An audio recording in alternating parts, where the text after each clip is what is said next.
হয়, নিশ্চয়কৈ যি সময়ত শিক্ষিত যুৱচামে চাকৰিৰ পিছে দৌৰি পৰিছে, ঠিক একে সময়তে মুখ্যমন্ত্ৰীৰ আত্মনিৰ্ভৰ আঁচনিৰ ধন লাভ কৰি এজন যুৱকে ব্যৱসায় আৰম্ভ কৰিছে আৰু সেই শিক্ষিত যুৱকজনে আচলতে যি চাকৰি পিছে নদৌৰি এই বিপণী আৰম্ভ কৰিছে। মই প্ৰথমতে ইয়াৰ কিছু দোকানৰ দৃশ্য বুলি দেখুৱাবলৈ মই মোৰ সহযোগীক অনুৰোধ কৰিছোঁ যে এইদৰে হৈছে কলিয়াবৰ বৰগুলিৰ এই বিপণীৰ জৰিয়তে আচলতে শিক্ষিত যুৱক নজৰুল ইছলাম তেওঁ এই যি চাকৰি পিছে নদৌৰি আচলতে এইদৰে দেখা গৈছে যে এখন বিপণীৰ জৰিয়তে তেওঁ যি এক অন্যতম নিদৰ্শন দাঙি ধৰিছে বুলি ক'ব লাগিব। মুখ্যমন্ত্ৰীৰ যি আত্মনিৰ্ভৰ আঁচনি, এই আঁচনিৰ জৰিয়তে এই যি ব্যৱসায় তেওঁ আৰম্ভ কৰিছে, সহযোগীয়ে দেখুৱাইছে ইয়াৰ যি বিপণী দৃশ্য বুলি দেখুৱাইছে। আচলতে এনেদৰে দেখা গৈছে বিভিন্ন যি আইটেম আচলতে এই বস্তুখিনি আচলতে তেওঁ এই বিপণীৰ জৰিয়তে তেওঁৰ পৰা কিছু মন্তব্য ল'বলৈ চেষ্টা কৰিম। আপুনি যি মুখ্যমন্ত্ৰী আঁচনিৰ জৰিয়তে আজি এই পথত আগবাঢ়িবলৈ সক্ষম হৈছে, আচলতে আপোনাৰ পৰিচয়টো প্ৰথমতে দিব। নমস্কাৰ জনাইছোঁ। মোৰ নামটো হ'ল নজৰুল ইছলাম আৰু মোৰ ঘৰ বৰগুলিত, কলিয়াবৰ বৰগুলিত। মোৰ দোকানটোৰ নাম মা গিফ্ট হাউচ।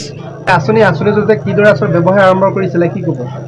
চাওক, মই 2024 চনত মুখ্যমন্ত্ৰীৰ আত্মনিৰ্ভৰ অসম আঁচনিৰ জৰিয়তে মই 1 লাখ টকা গভৰ্ণমেণ্টৰ পৰা পাইছিলোঁ আৰু সেইটো পইচাৰে মই সৰুকৈ মোৰ দোকান ষ্টাৰ্ট কৰিছিলোঁ। দোকানটোত আপোনাৰ তেতিয়া সিমান বস্তু নাছিলে, এতিয়া লাহে লাহে মানে গ্ৰ'থ হৈ আজিলৈকে মই ইমানখিনি ডেভেলপ হৈছোঁ।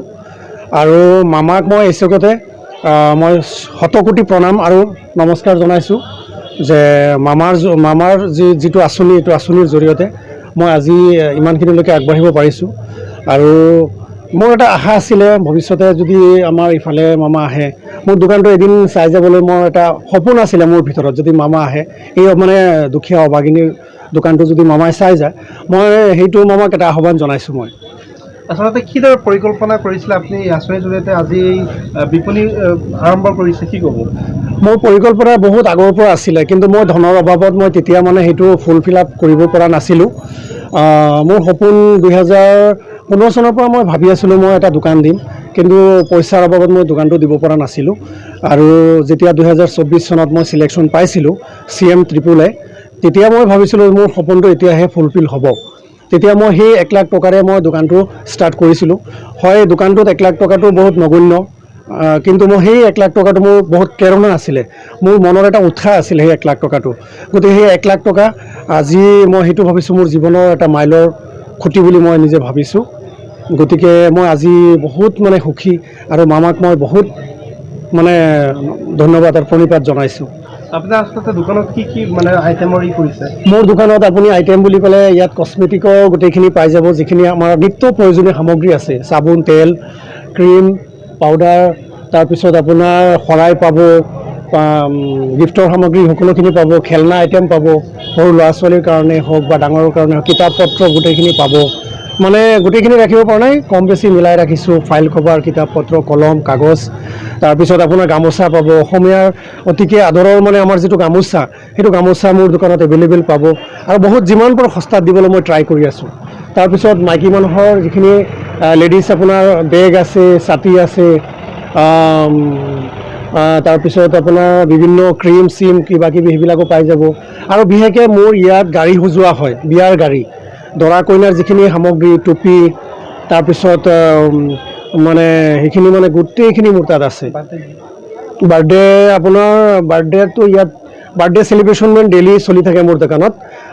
বাৰ্থডেৰ এটা মানে ভাল আইটেম মোৰ তাত পাই যাব গোটেইখিনি, মানে A to Z birthday item পাই যাব আৰু বহুত সস্তাত দিওঁ। আপোনাৰ শিক্ষা জীৱনৰ বিষয়ে অলপ ক'ব নেকি? মোৰ শিক্ষা জীৱন, মই 2004 চনত মেট্ৰিক পাছ কৰিছিলোঁ। বৰগুলি হাই মাদ্ৰাছা আছিল তেতিয়া, এতিয়াৰ বৰগুলি হাইস্কুল। 2006 চনত মই আমবাগান হায়াৰ ছেকেণ্ডেৰীৰ পৰা মই 2nd ডিভিজনত 58% মই হায়াৰ ছেকেণ্ডেৰী পাছ কৰিছিলোঁ। ডিগ্ৰী মই পলিটিকেল ছায়েন্সত মোৰ মেজৰ আছিলে।